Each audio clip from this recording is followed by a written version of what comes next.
A partir deste momento, passamos a apresentar Doutrina Espírita, divulgando a Boa Nova.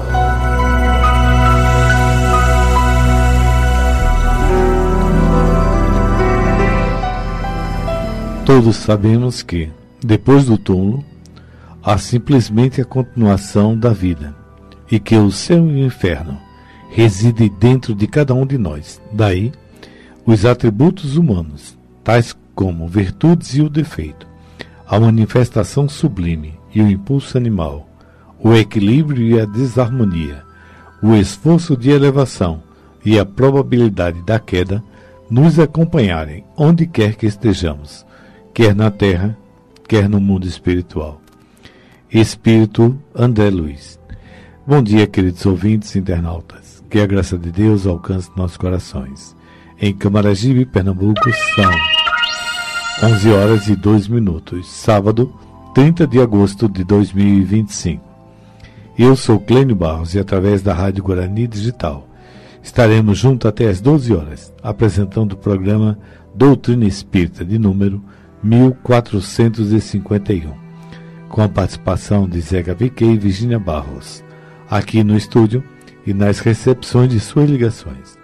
Na técnica, Eduardo Albuquerque. Produção de Clênio Barros.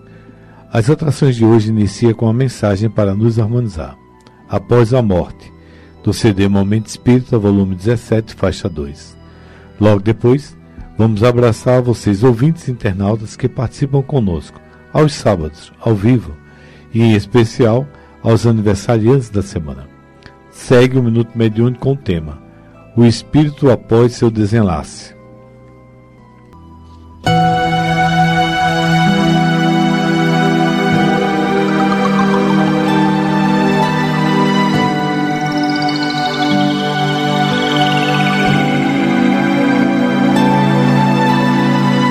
Minuto Mediúnico. Bom dia, amigos ouvintes. O Minuto Mediúnico de hoje, que abordará o tema O Espírito após o seu desencarne, foi baseado no Livro dos Médiuns e demais obras básicas da doutrina espírita, com redação e adaptação de texto de Naelcio Coutinho. Todos devemos respeitar a crença de cada indivíduo, principalmente quando se trata de acreditar ou não na sobrevivência do espírito após a morte do seu corpo físico. Uns acreditam que o espírito sobrevive, outros não acreditam. O dilema maior é que ninguém morre, apenas a matéria se degenera. O problema é continuar vivo no outro plano, chamado de plano espiritual. Os que acreditam ficam apenas confusos durante esse período de transição. Os que não acreditam, com certeza viverão um estado de perturbação, nem sempre passageiro. E é isso que ocorre com a maioria das pessoas ao desencarnarem. Segundo o Livro dos Médiuns, na questão 53, o espírito não é uma abstração, mas um ser definido, limitado e circunscrito, ou seja, com forma própria. Quando encarnado, o espírito é considerado a alma do corpo, o qual é deixado com o fenômeno da morte, que não é o fim de tudo, como muitos acreditam. Pois o espírito, após a morte do corpo físico, segue com a mesma forma humana que tinha quando vivo, às vezes sentindo as mesmas enfermidades que o levaram à degeneração da matéria. O que é pior é que alguns se perturbam porque reconhecem que aquele corpo que está ali sendo velado lhe pertence e não compreende porque está separado dele. No mesmo item 53 da obra citada, é explicado o porquê de alguns espíritos se acharem vivos e não aceitarem que estão mortos. É realmente perturbador, porque eles mesmos se veem fora do seu corpo físico, com a mesma forma que tinham, e essa visão lhe provoca, durante um certo tempo, uma estranha ilusão. Falta-lhe experiência e conhecimento sobre esse seu novo estado para se convencer dessa nova realidade. Logicamente, que muitos estão fora da sua nova realidade, que lembram apenas que estavam internados em algum hospital, ou que tiveram mal-estar no coração, um infarto, por exemplo, cujo quadro sintomático ainda não passou.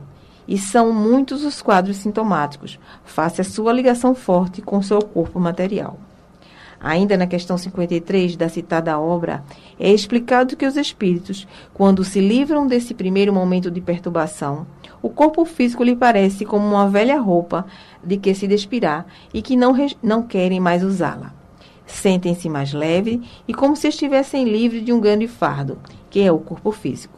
Muitos, todavia, não sentem mais as dores e são felizes por poderem elevar-se e transpor espaço sem qualquer dificuldade, como faziam quando vivo durante os seus sonhos, que nada mais era do que o espírito fora do corpo físico, enquanto repousava.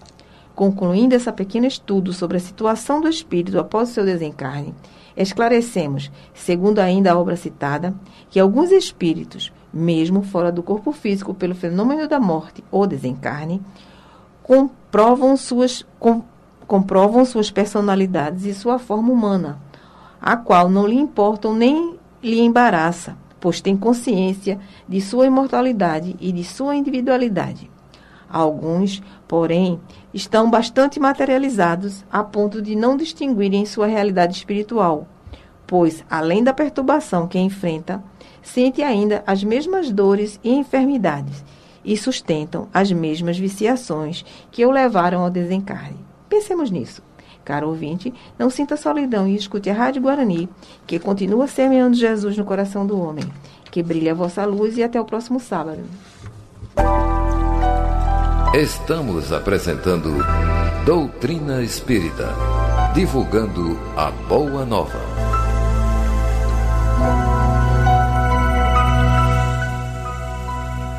Bem, vamos, com a graça de Deus, iniciar a entrevista com Helene Vital, da Comissão Estadual do Espiritismo e do Centro Espírita Amor de Caridade de Jaboatão. Dispensa a apresentação, mas vamos apresentar, né? Todos já o conhecem, mas trata-se de um pesquisador, estudioso do Espiritismo, palestrante, trabalho voluntário dessas duas casas. E o nosso mestre, que hoje ele vai nos trazer a informação sobre a alma após a morte, sua individualidade e a vida eterna. Bom dia, Helene Vital, a casa é sua, com a graça de Deus, mais uma vez aqui para nos instruir. Bom dia, Clênio, bom dia a todos os ouvintes. Queremos mais uma vez agradecer o honroso convite para estarmos aqui falando de um tema tão complexo, trazendo o abraço fraterno de todos os que fazem o Centro Espírita Amor e Caridade ali em Sucupira, Jaboatão dos Guararapes, e da Comissão Estadual de Espiritismo. Pode falar dos trabalhos que estão exercendo nas duas casas. Tudo bem. Fique à vontade. Bem, o Centro Espírita Amor e Caridade, localizado aqui em Sucupira, perto de Cavaleiro, nós temos as nossas reuniões públicas todos os sábados, com palestras às 19h30. Nesse mesmo dia nós temos o atendimento fraterno, temos a fluidoterapia, temos o estudo da juventude, as aulas de evangelização infantil para as crianças. Nós centralizamos a maioria das atividades tudo num único dia, no sábado, porque a gente vai e fica até 9 da noite, não é? Mas temos ainda o estudo sobre mediunidade nas terças-feiras, também a parte prática, e nas quintas-feiras continuamos com o nosso estudo virtual do Livro dos Espíritos. Segundo e quarto domingo, a campanha do quilo, que é realizada lá para o Abrigo Espírita Batista de Carvalho, lá em Jardim São Paulo. Temos ainda alguma atividade na área social, como, por exemplo, distribuição de alguns farnéis para as pessoas que estão precisando. E quando aparece alguém, o gestante, o enxoval da criança. E a Comissão Estadual de Espiritismo é aquela casa, é uma federativa, nós temos em Pernambuco duas federativas, a Federação e a Comissão, que continua com as suas atividades lá na Rua Iguatu, 135, Campina do Barreto. Muito bem, vamos ao trabalho. Trabalho não falta, nas duas casas, né? Exato. Já está bem preparado, com a graça de Deus. É muito comum dizermos que desconhecemos a morte. Uns acreditam, e outros não. A maioria fica nesse dilema, sabe que tem alguma coisa, mas não sabe o que é. Como a gente pode entender? Olha só, a morte ela sempre foi uma dificuldade ou algo que levou as pessoas a refletirem muito em todas as épocas da humanidade e em todos os credos religiosos, cada um dando o seu contexto, a sua opinião, mas nós vamos ver, à luz da doutrina espírita, a questão da morte como uma coisa muito natural e necessária. O que a gente precisa é refletir, falar, pensar, estudar a questão da morte. E Kardec ele teve aquela cautela em esclarecer todo esse contexto da vida após a morte na parte 2 do Livro dos Espíritos, que trata do mundo espírita ou mundo dos espíritos, não é? Com uma série de capítulos mostrando a partir da origem do espírito até o nosso destino. Inclusive, hoje nós estamos no capítulo 3, tratando desse tema, a alma após a morte, sua individualidade e a vida eterna, não é? No capítulo que trata do retorno à vida corpórea, à vida espiritual. E nós vamos ver que nesse capítulo os espíritos nos falam que a morte é apenas a volta do ser espírito, né? A volta do espírito que retorna ao mundo dos espíritos, à sua origem, porque o nosso mundo não é esse aqui é um estágio que a gente vem fazer num plano de provas e expiações. E aí retorna-se ao mundo realmente dos espíritos, né? Nós vamos ver também Emmanuel falando da questão do retorno da vida corpórea, lá no livro O Consolador, mais precisamente na questão 147, onde Emmanuel nos fala que desencarnar é mudar de plano como alguém que se transfere de uma cidade para outra, sem que o fato lhe altere as enfermidades ou as virtudes, né? E aí nós vamos ver, ele até cita, faz um exemplo, né? Imaginar você sair de uma aldeia e ir para uma grande metrópole. Existe uma grande dificuldade nessa adaptação. É quando nós estamos aqui na Terra e retornamos ao plano espiritual. Com certeza nós vamos sentir algumas dificuldades, por isso que é tão interessante a gente estudar e conhecer a questão da morte e do retorno da alma para o mundo espiritual. Muito bem. Esse tema que é estudado, a gente viu que algumas tribos dão uma preparação, né? Para a morte e pós-morte, né? Alguns atribuem como os egípcios que a gente vai precisar de alimento, vai precisar de animais, né?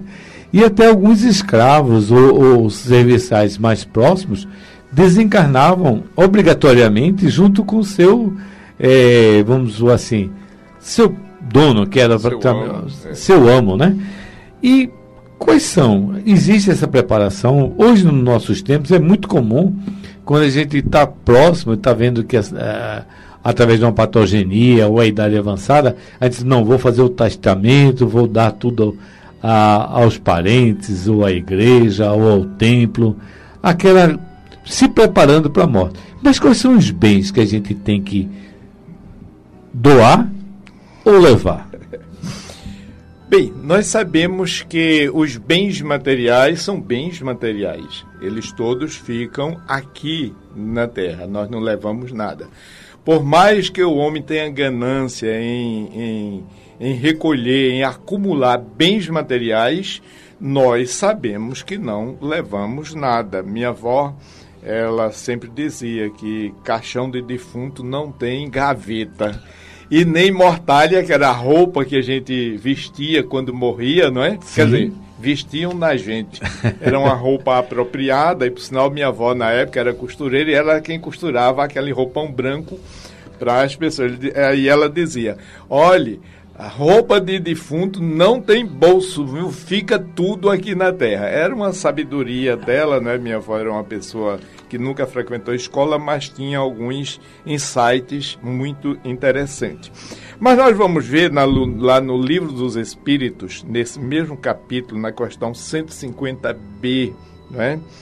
Quando pergunta quais os bens que poderemos levar para a vida espiritual, e os espíritos responderam a Kardec: nada mais do que a lembrança e o desejo de ir para um mundo melhor.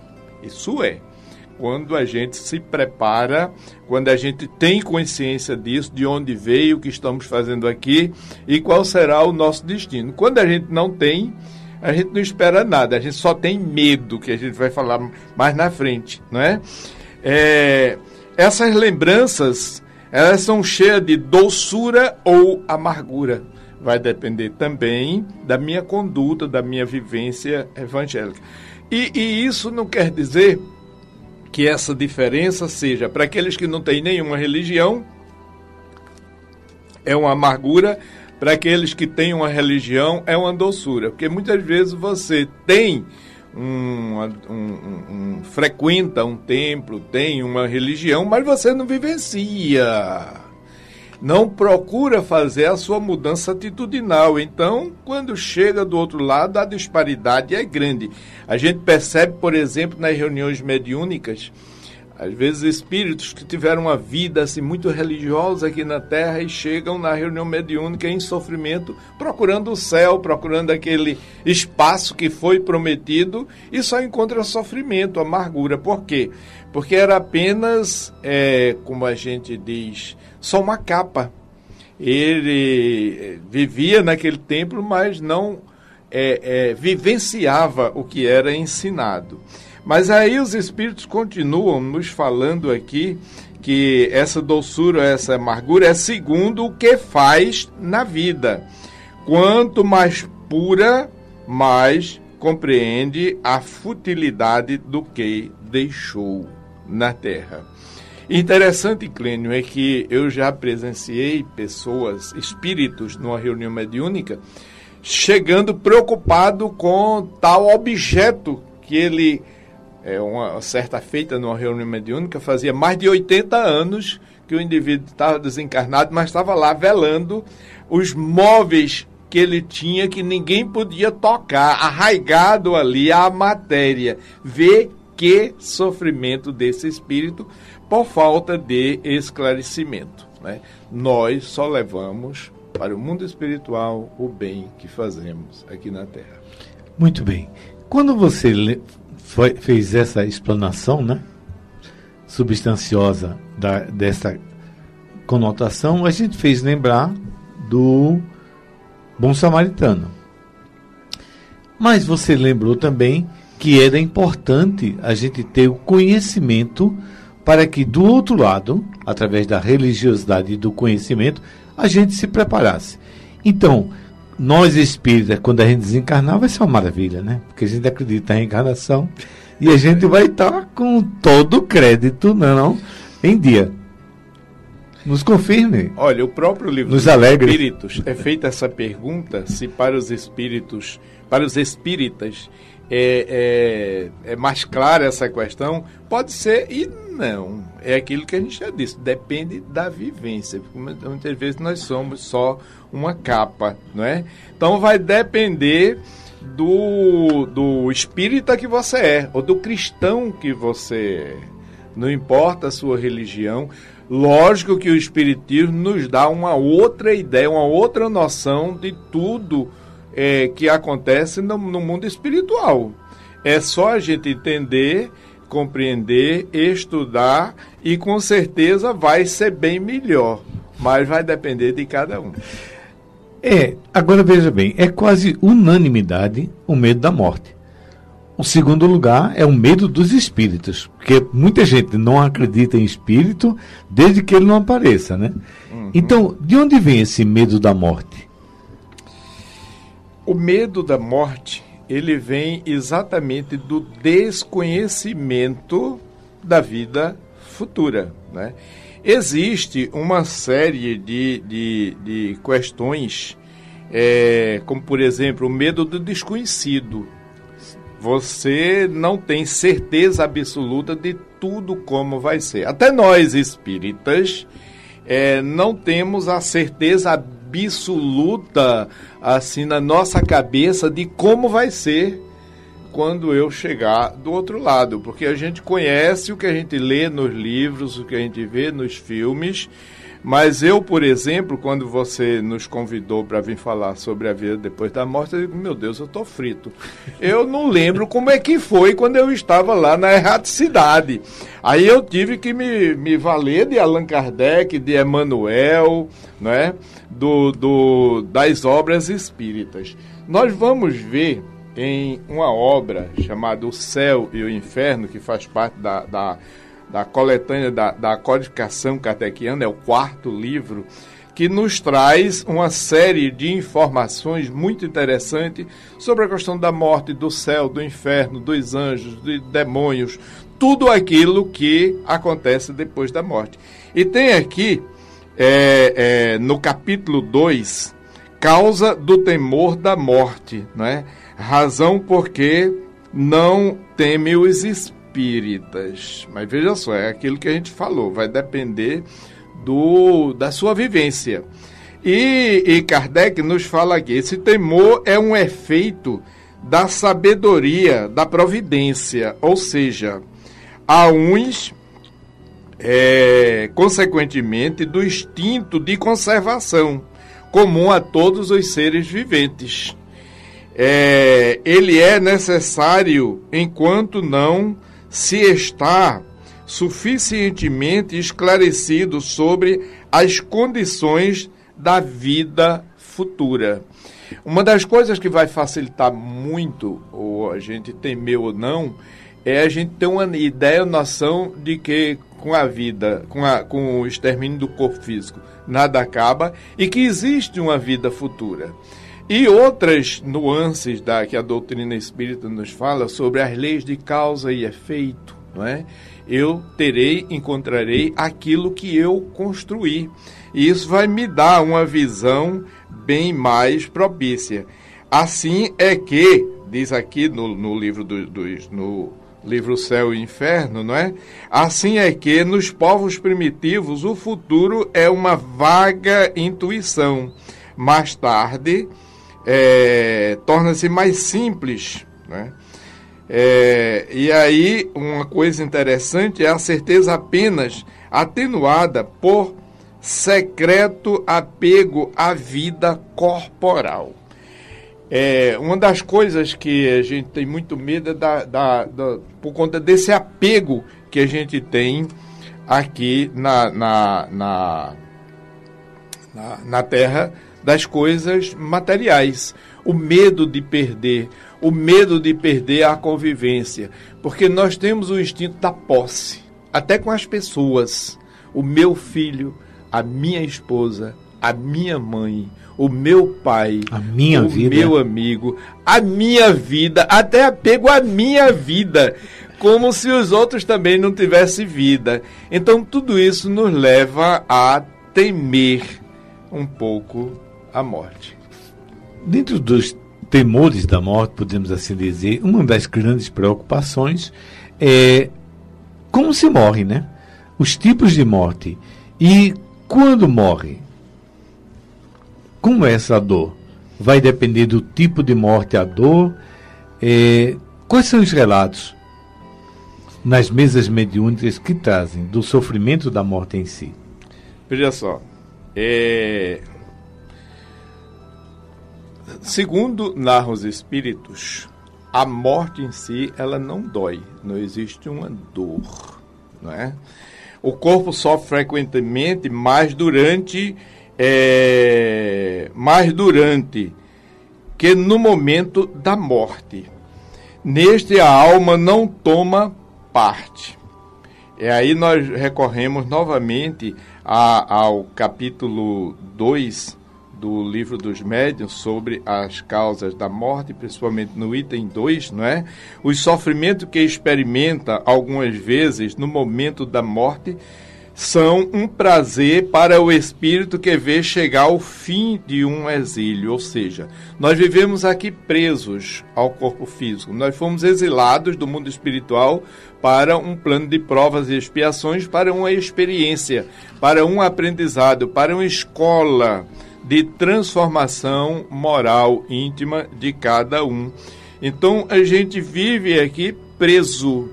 Para aqueles espíritos que têm uma noção do bem, do amor, da caridade, do perdão, da vida futura, é como se fosse uma liberdade. É tanto que quando a gente sai daqui do corpo físico, a gente tem uma facilidade bem maior de ver, de sentir, de compreender a própria vida. É como se nós estivéssemos, por exemplo, no local feito aqui. Nós estamos numa área que tem barreiras de um lado, tem alto do outro. Então, daqui eu não vejo como é que está, como é que é a cidade de Camaragibe. Mas se eu subir lá naquela torre, de lá eu tenho uma visão ampla de como é mais ou menos o cenário da cidade de Camaragibe. Então, a vida física nos é comparado a isso. A gente fica num local onde a gente não tem uma visão. Quando a gente se liberta, a gente tem uma visão mais ampla da vida, das coisas.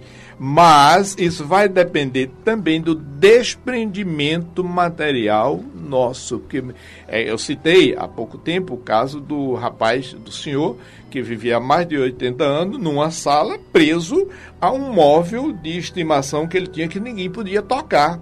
Então, nós fazemos a nossa própria prisão visual da vida, não é?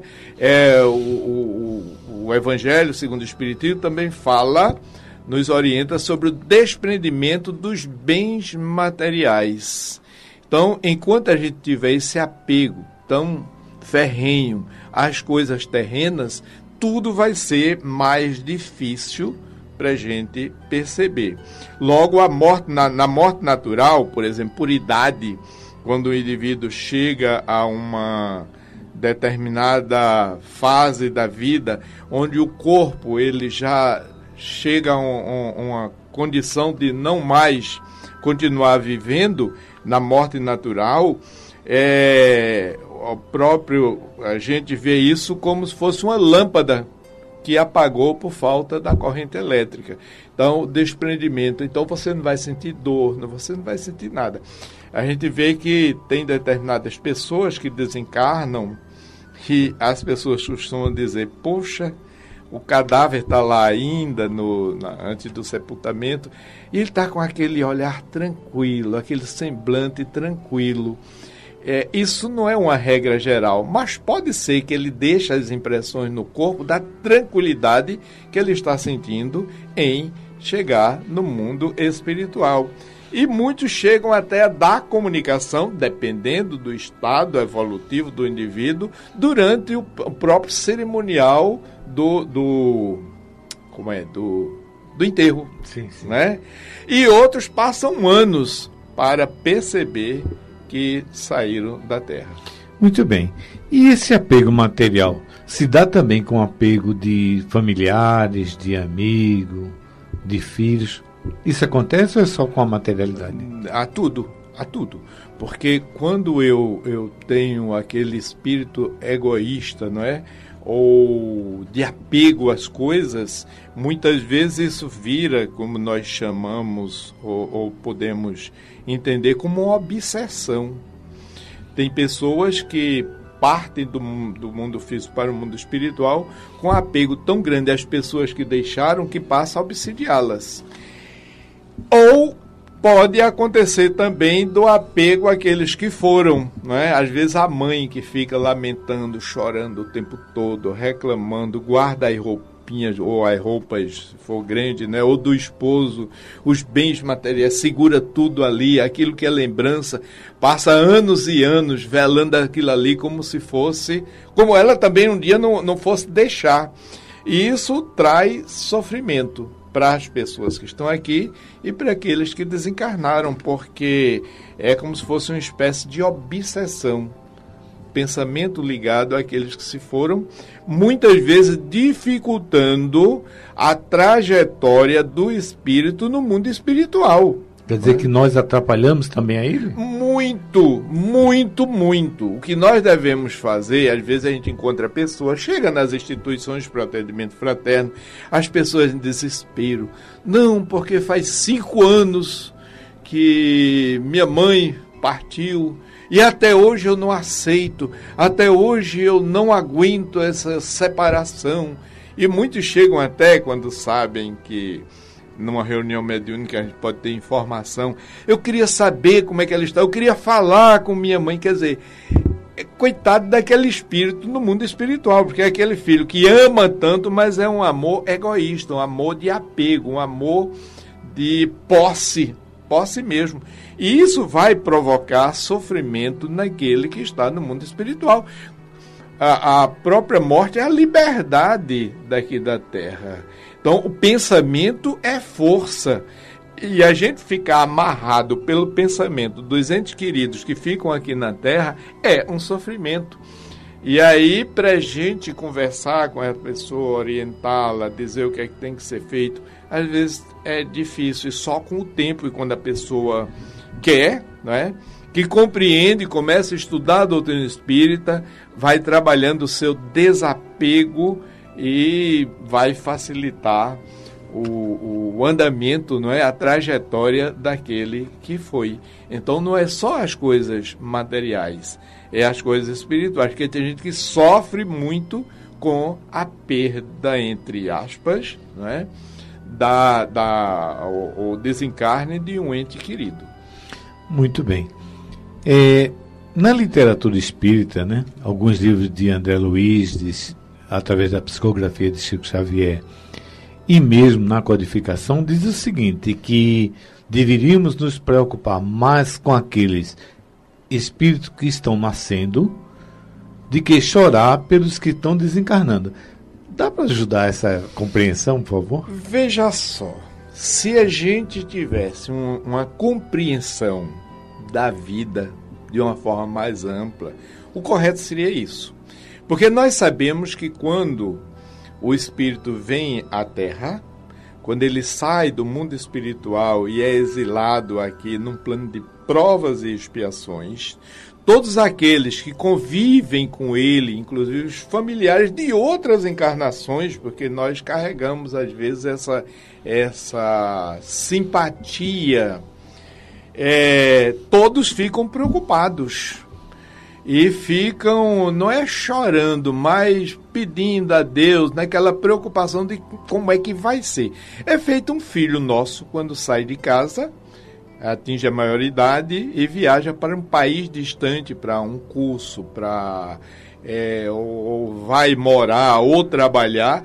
A gente fica naquela preocupação. Não é? E ligando, hoje é bom porque tem telefone, a gente pode ligar toda hora, fazer vídeo chamada. Isso. Mas na minha época não tinha nada disso, era uma carta que a gente mandava e passava não sei quantos meses para chegar. Quando chegava? Quando chegava, e a preocupação era muito grande.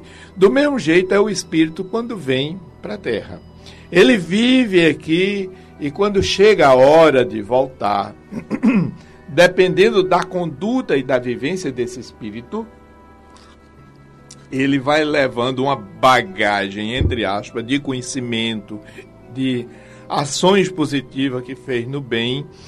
E no mundo espiritual, retornando um pouco, quando ele vem, os de lá ficam preocupados e os daqui fazem festa. Isso. Quando nasce uma criança, isso, é uma alegria, não é? Isso. É quarto novo, é tudo, é o chá do bebê, é aquele cuidado, os pais ficam, meu Deus do céu, os avós pior ainda. É aquela alegria, é um momento de emoção quando chega um ser novo na nossa convivência aqui na Terra. E os de lá ficam preocupados. A gente nasce, cresce, vive e chega a hora de voltar. Quando chega a hora de voltar, é o inverso. Os daqui ficam chorando e os de lá felizes, dependendo das sementes que eu plantei aqui na Terra. Porque Os que ficam lá ficam velando pela gente, principalmente os entes queridos, os nossos protetores, ficam o tempo todo na preocupação, trabalhando, ajudando para que a gente construa algo espiritual aqui na Terra. Que é essa a função nossa de vir para a Terra. A gente não veio para a Terra para fazer piquenique, não. A gente veio para trabalhar e evoluir. Infelizmente, não se tem ainda essa noção muito clara do nosso objetivo aqui na Terra. No dia em que a humanidade tiver, a morte vai ser uma coisa maravilhosa, ninguém mais vai chorar muito. Os que ficaram, ao invés de ficar chorando, vão ficar rindo e fazendo festa, porque o indivíduo cumpriu o seu papel aqui na Terra. Conclusão de curso. Conclusão de curso, todo mundo feliz, não é? Dependendo do vínculo que tenha, não é, familiar, vai ficar feliz, mas isso com o tempo. Muito bem. Mas falando assim, a gente vamos ver. Quando a família é grande e houve vários desenlaces, né? Quando a gente morreu, vai ter uma comitiva enorme. Muita gente para a gente assistir, para a gente ver e para a gente conversar. Mas aqueles que têm, se assim for, né? Mas aqueles que têm uma família reduzida, que não conheceu o pai, não conheceu a mãe, quando a gente desencarnar não vai ter ninguém. É assim mesmo? É uma festa com uma família grande? Olha, depende. Porque o fato de se ter uma família grande aqui na Terra não quer dizer que se construiu laços afetivos com todos. Eu posso ter uma família muito grande, mas eu ser aquela pessoa sem afeto, não é? Quando a gente parte para o outro mundo espiritual, uns choram de alegria porque se livrou daquela peça. Mas, no mundo espiritual também pode ocorrer isso, você não ter muito afeto.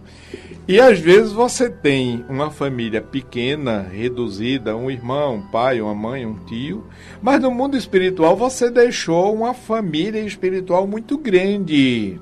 Então isso é relativo. Quando você voltar, vai encontrar uma multidão lhe esperando, dependendo também. Porque às vezes a gente vê pessoas que quase não tem ninguém, mas são aquelas pessoas dedicadas ao bem da humanidade. Nem família tem. Eles se dedicam ao bem do próximo. Então, quantas pessoas que ela beneficiou e que já estão no plano espiritual, aí esperando, estão lá para recebê-la. E às vezes ela nem teve pai aqui na Terra, pai, mãe, não teve ninguém. A gente conhece pessoas assim, que se não tiveram uma família construída, mas construíram uma família pelos laços espirituais, que é outra questão também interessante, a família pelos laços consanguíneos e a família pelos laços espirituais. Por isso que Jesus, quando foi chamado pelos... Olha, teu pai, tua mãe e teus irmãos estão aí fora querendo falar contigo. Ele respondeu, quem é meu pai e quem é minha mãe?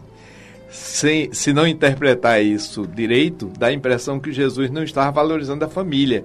Mas ele quis aproveitar a oportunidade, que o importante é a família espiritual. Os laços consanguíneos são apenas consanguíneos e fica também aqui na Terra. Não adianta o meu sobrenome, que não vai ter efeito nenhum no mundo espiritual. Eu fui da família tal, meu sobrenome tem brasão, fica tudo aqui na Terra os brasões. O brasão lá é outro. Tem aquela passagem da Rainha de França, né? Pois é. Emblemática, né? Muito interessante.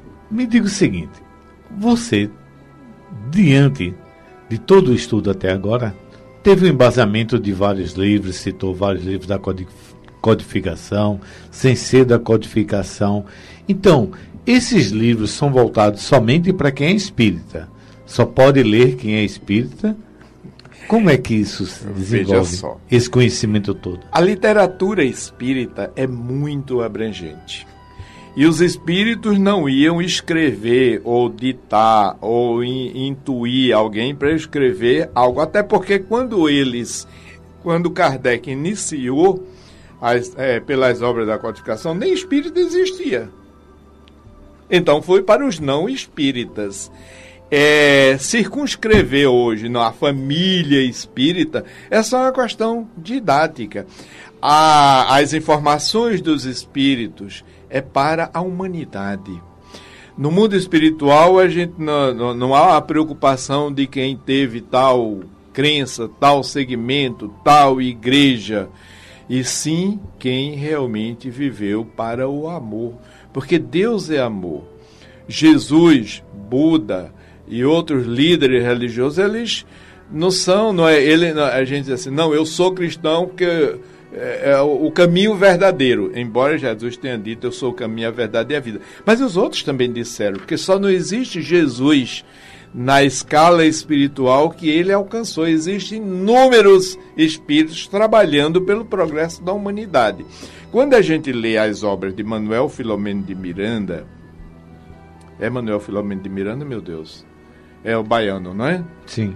Às vezes eu confundo com o outro de São Paulo. A gente vai ver os relatos no mundo espiritual, os grandes espíritos que tiveram determinados conhecimentos, inclusive de crenças religiosas aqui na Terra, lá todo mundo reunido com um único propósito de ajudar determinadas áreas ou determinadas comunidades espíritas. Está lá o pastor, o padre, o líder espírita, o hindu, não importa. São espíritos que atingiram um nível de evolução e que trabalham ali pela humanidade. Como poderia a doutrina espírita tão rica ser somente para os espíritos? Seria um grande egoísmo da nossa parte.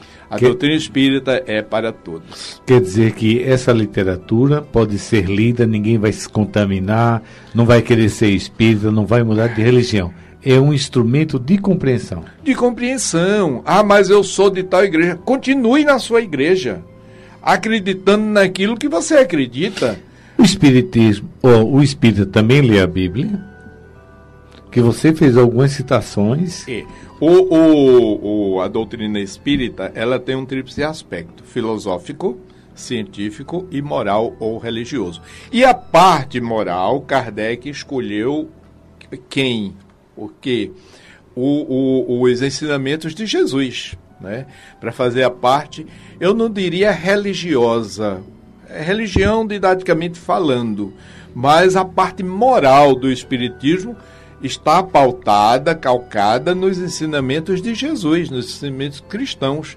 É tanto que Leon Denis, ele tem uma obra dele, Cristianismo e Espiritismo, ou Espiritismo e Cristianismo, que é a mesma coisa. O Espiritismo, ele permeia nas diretrizes que Jesus deixou para nós. Nós, como cristãos, nos pautamos nos ensinamentos de Jesus, que é o que o Espiritismo também permeia.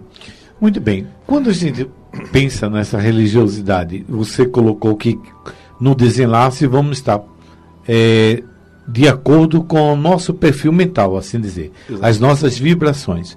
E aí, falando em religião, faz crer que algumas religiões professam que ao desencarne vamos ter um céu, um inferno, umas outras professam que vai ter o juízo final, que vai ter o clarim para despertar. Os espíritos também se comportam dessa maneira?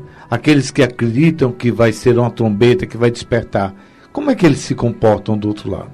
Tudo isso faz parte de fases de ensinamento de acordo com a compreensão de cada povo em cada época. Precisa de determinado ensinamento. Antes de Jesus, era a lei de olho por olho. Jesus não veio contrariar, ele veio rearrumar, redirecionar com a lei do amor, não é? Então, a questão da visão de cada crença com relação à vida após a morte é respeitável. O Espiritismo respeita todo mundo. Se você acredita que você vai para o céu, que tem lá um bocado de anjo lhe esperando, o Espiritismo não vai criticar. Isso é a sua visão, é o que você aprendeu. Quando você chega lá, você pode até encontrar tudo isso, porque foi o que você construiu. Porque isso simboliza, você encontrar anjos, simboliza o quê? Pessoas boas, evoluídas, bonito, belo.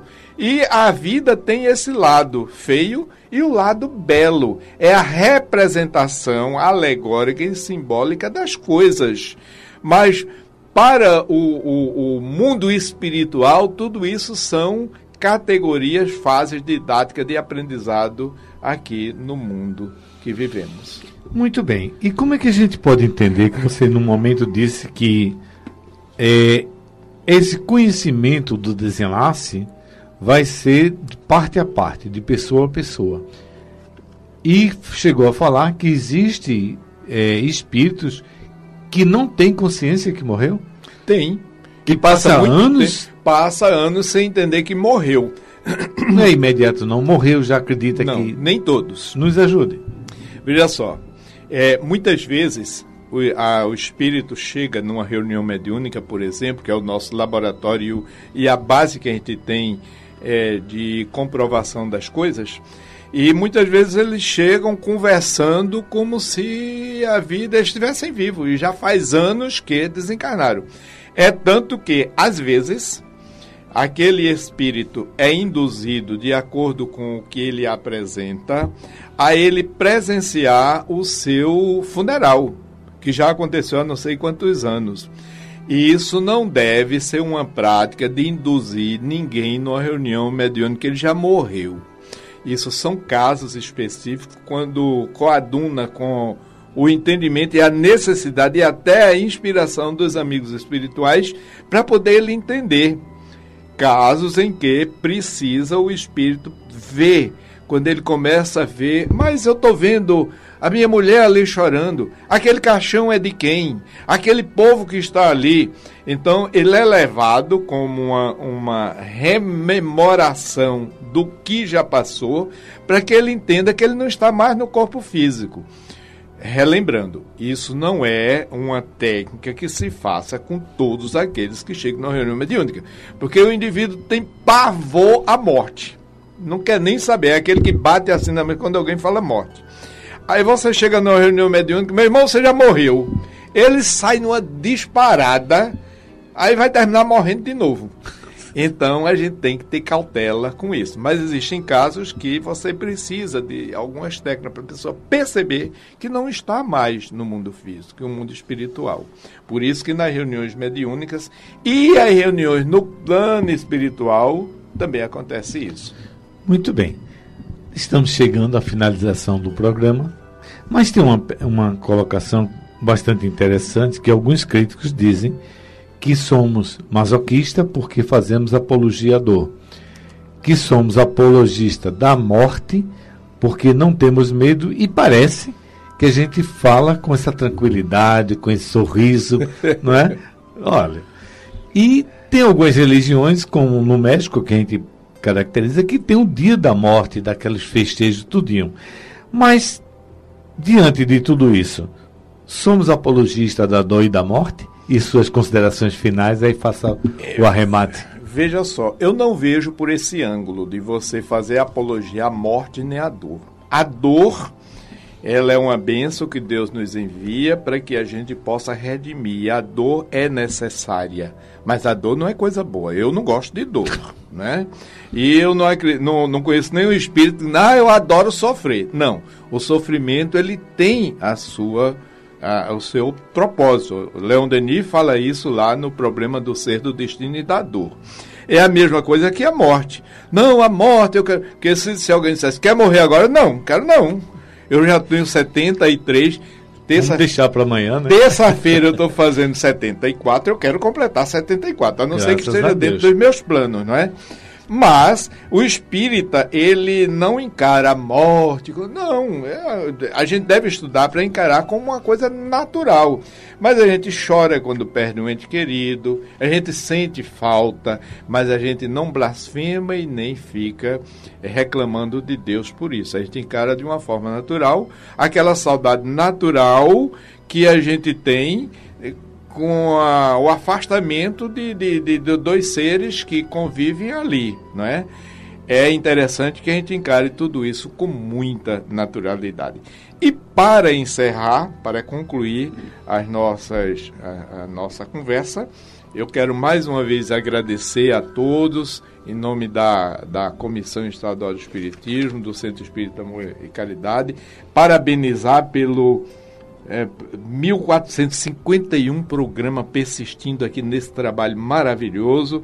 Agradecer também ao nosso querido irmão, que quando eu cheguei aqui senti uma emoção muito grande, irmão Naelson, pessoa que a gente temos um carinho muito grande por ele. E, para finalizar, eu desejo a todos vocês e também aos internautas uma boa morte. Muito bem. O que vimos hoje é viver conscientemente para termos uma boa morte, um bom acesso à espiritualidade. Até porque a morte é só física, a morte Isso. espiritual não existe, a vida continua. A vida continua. Só temos a agradecer, Helene Vidal, sua contribuição, sua brilhante explanação. E vem aqui mais vezes. Sabemos que a sua agenda é bem sensível, a tempo vago, mas torcemos que esse retorno seja breve. Só agradecimento de fato. O entrevistado da próxima semana será Etelvino Macedo, do GAN, do Grupo de Assistência Mediúnica na Torre, e vai nos falar relações de simpatia e de antipatia entre os espíritos. A referência é o Livro dos Espíritos, capítulo 7, segunda parte, itens 291 a 303. Temos uma semana para nos preparar. Estamos ouvindo o CD Momento de Luz, volume 1, faixa 4, A Certeza, com Ricardo Andrade. Vamos agradecer ao Criador pela oportunidade de servir a divulgação cristã. A Rádio Guarani Digital, através de Luciano Carvalho. Na técnica, Eduardo Albuquerque. Aos colaboradores, a Helene Vital, nosso entrevistado de hoje. Brilhante, grande trabalho, como sempre, podemos assim dizer. A Zeca Piquet e Virginia Barros pelas participações. Que fiquem com Deus. Desejamos uma semana de muita paz e aprendizado, e é de acordo com sua vontade e o nosso merecimento, aqui estaremos na próxima semana. Não cede sintonia, Conexão Cultural com Joaquim Freitas em seguida. Muito obrigado.